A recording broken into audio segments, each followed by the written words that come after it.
গত সোমবার রাতে গাজার উত্তরের শহর বেইত হানুনে ঘটে গেল এক নাটকীয় এবং প্রাণঘাতী হামলা। ফিলিস্তিনি প্রতিরোধ যোদ্ধারা ইসরায়েলি সেনাদের বিরুদ্ধে চালিয়েছে একটি সুপরিকল্পিত এবং মরণঘাতী অ্যাম্বুশ বা ঘেরাও হামলা। হামলার সময় ভয়াবহ বিস্ফোরণে একাধিক ইসরায়েলি সেনা নিহত ও আহত হয়। তবে এই ঘটনার প্রকৃত চিত্র প্রথমে প্রকাশ করা হয়নি, বরং আড়ালেই রাখা হয়েছিল। শুরুতে ইসরায়েলি সামরিক বাহিনী দাবি করে ঘটনায় 2 জন সেনা নিহত হয়েছে এবং কয়েকজন আহত হয়েছে। কিন্তু কিছুক্ষণের মধ্যেই ইসরায়েলি সংবাদ মাধ্যম হাদাসুদ বাজমান ও অন্যান্য সূত্রে উঠে আসে সম্পূর্ণ ভিন্ন তথ্য। জানা যায় আসলে মারা গেছে 5 জন সেনা এবং আহত হয়েছে 14 জন, যাদের মধ্যে 2 জনের অবস্থা আশঙ্কাজনক।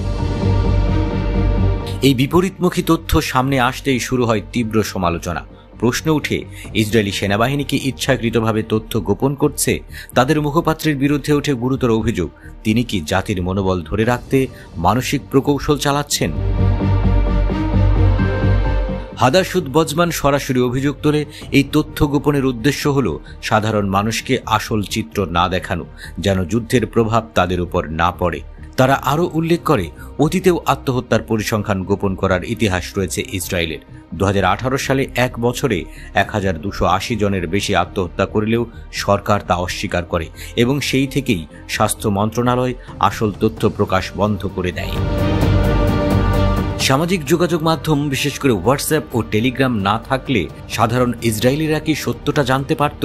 হাদাসুদ বাজমানের মতে, মূলধারার গণমাধ্যম বা সরকার এই তথ্য কখনোই দিত না। ফিলিস্তিনি প্রতিরোধ যোদ্ধাদের চালানো এই হামলাটি ছিল অত্যন্ত পরিকল্পিত। কিছু সেনা আগুনে পুড়ে মারা যায় বলে জানিয়েছে স্থানীয় সূত্র।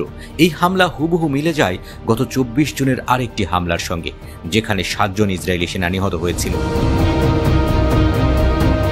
বেইত হানুন শহরটি গত বছরের 7 অক্টোবর থেকে ইসরায়েলি বাহিনীর টার্গেট। লাগাতার বোমাবর্ষণ ও সামরিক অভিযান চলছে সেখানে। তবুও প্রতিরোধ বাহিনী তাদের অবস্থান ধরে রেখেছে এবং বারবার পাল্টা আঘাত হানছে। ইসরায়েলি মিডিয়া পর্যন্ত একে বলছে অত্যন্ত জটিল এবং ভয়াবহ অপারেশন, যা চলমান যুদ্ধের অন্যতম গুরুত্বপূর্ণ মোড়।